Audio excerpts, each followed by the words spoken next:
Ahoy there, fellow adventurers, and welcome to our exclusive treasure trove of insights into episode 1087 of One Piece, packed with elusive Easter eggs and hidden gems waiting to be unearthed. Previously on One Piece, the tension soared as Nami, fueled by frustration, unleashed her wrath upon Luffy, locking him away in a cage as a stern lesson. Meanwhile, amidst the chaos, a feathered messenger, a news coup, decided upon the Thousand Sunny, delivering not just newsletters, but also the Straw Hat Crew's updated wanted posters. The revelation was staggering. Luffy's bounty had skyrocketed to a staggering 3 billion berries, surpassing even the most seasoned members like Zoro, Jinbei, and Sanji. But that wasn't the only bombshell dropped in the previous episode. We discovered the true masterminds behind the enigmatic Cross Guild, none other than Mihawk and Crocodile. Their annoyance peaked when they found out that Buggy and his ragtag crew had been spreading flyers worldwide, falsely depicting them as mere lackeys of the clownish captain. However, in a twist that left Jaws on the floor, Mihawk decided to turn the situation on its head, using Buggy as a decoy to divert the Navy's attention away from their true machinations. In the present episode, the plot thickens even further. The legendary Marco, former Whitebeard Pirates' 1st Division commander, finds himself dropped off near Sphinx Island by none other than the notorious Red Hair Pirates, led by the indomitable Shanks. With gratitude in his heart, Marco bids farewell to Shanks and his crew, taking flight towards the mysterious island ahead.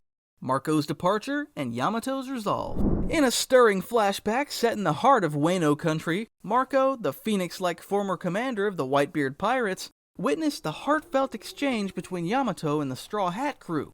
Yamato, with resolve burning in his eyes, expressed his unwavering dedication to protecting Wano, citing the looming threats that would inevitably descend upon the land, now that Kaido's reign had crumbled.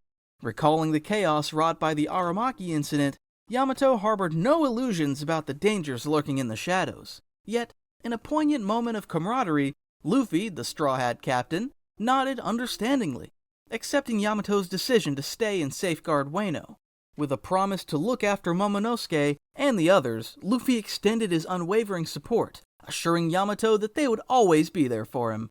Amidst this emotional exchange, Marco, ever the silent guardian, swooped in to bid his own farewell.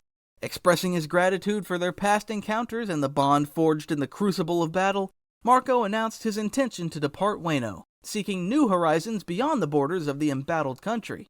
As the echoes of their farewells lingered in the air, Marco's departure marked the end of an era, yet also heralded the dawn of a new adventure. With hearts heavy with parting, yet emboldened by the bonds of friendship, the Straw Hat Crew bid farewell to a stalwart ally, knowing that their paths would inevitably cross again in the grand tapestry of the sea. Amazon Lily's grieving heart. Returning to the present on the picturesque shores of Amazon Lily, a somber atmosphere hangs heavy in the air as Gloriosa, the fierce leader of the island, surveys the aftermath of a recent invasion. With sorrow etched upon her face, she mourns at how the island was invaded by men with part of its mountain cut down and its town heavily damaged.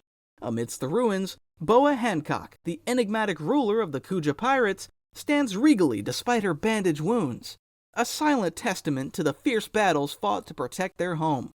With a steely resolve, she addresses Gloriosa's concerns, acknowledging the grim reality that looms over Amazon Lily, that so long as she stays on the island, the Marines will come back, especially with the warlord system abolished.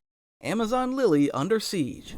A few weeks ago, the island was under attack by the thunderous barrage of artillery fire from the invading fleet of Marines. Their assault seemed relentless as they rained down destruction upon the island's gates, yet, amidst the chaos, the Kujas, armed with hockey-coated arrows, mount a fierce counterattack, determined to defend their home at all costs. In the heat of battle, Koby, the commanding officer, swiftly ordered the deployment of the island's new arsenal, the Seraphim Pacifistas. These formidable winged warriors, ablaze with fire on their backs, soared into the fray, ready to turn the tide of the conflict. As the Marines make landfall, their boots hitting the ground with purpose, a lone figure emerged from the defenders' ranks. Sweet Pea, driven by a fierce resolve, charged headlong toward the invading forces, intent on halting their advance. However, her valiant effort is swiftly met with a harsh rebuke, as one of the Seraphims delivered a powerful blow, sending her tumbling to the ground. The Kujas were shocked that what seemed like a child could possess such strength, and upon taking a closer look, The said child looked so much like a younger Hancock. Clash of Titans. A while later, the Blackbeard pirates also arrived on the island, led by the infamous Blackbeard himself, accompanied by his formidable comrades Vasco Shot and Katarina Devon. The pirates wasted no time in making their presence felt. With a sinister grin, Blackbeard unleashed the devastating power of his Seaquake, causing chaos upon the Marine ships. The vessels trembled and faltered under the relentless assault. Undeterred by the chaos around them, Blackbeard and his crew strode purposefully toward the heart of the island, their eyes fixed on a singular prize, the elusive devil fruit, said to be possessed by the island's ruler, Hancock. However, their journey was not without its challenges. Marines, desperate to thwart the pirates' advance, launched a daring attack. Yet their efforts proved futile as Blackbeard effortlessly neutralized their resistance with his terrifying black hole powers, leaving a trail of defeated foes in his wake.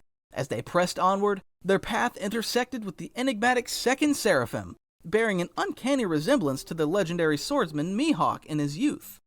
Blackbeard's sharp gaze fell upon the Seraphim's unique features: white hair, brown skin, and imposing black wings, leading him to a chilling realization about the true nature of this mysterious entity. With lightning speed, the Seraphim launched a ferocious assault, his blade flashing in the air as he lunged toward Blackbeard with deadly intent.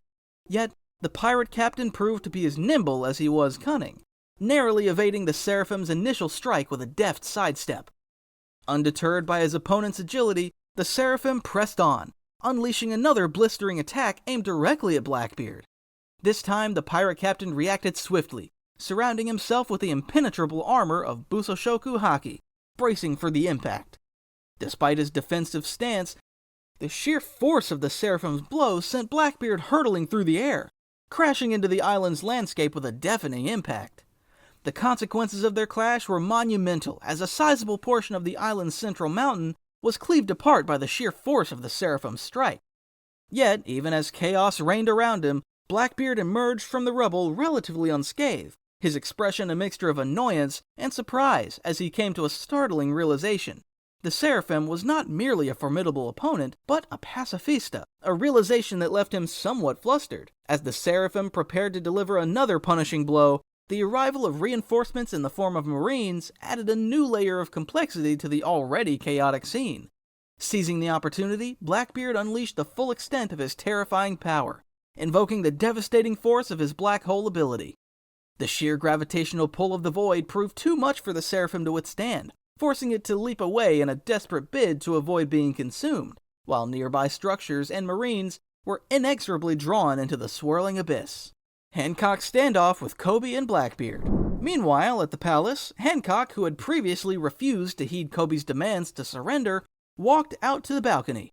With a flick of her lustrous hair, she unleashed the full force of her bewitching charm, causing the hearts of those who beheld her to flutter uncontrollably. Seizing the opportune moment, Hancock channeled her formidable devil fruit ability, Slave Arrow, unleashing a devastating wave of petrification that swiftly ensnared the majority of her adversaries, rendering them as motionless stone statues. However, the relentless advance of the pacifistas, impervious to Hancock's beguiling powers, posed a new threat. As they moved to attack, Koby, undeterred by Hancock's allure, intervened, commanding the mechanical warriors to cease their assault, recognizing the futility of attacking petrified foes.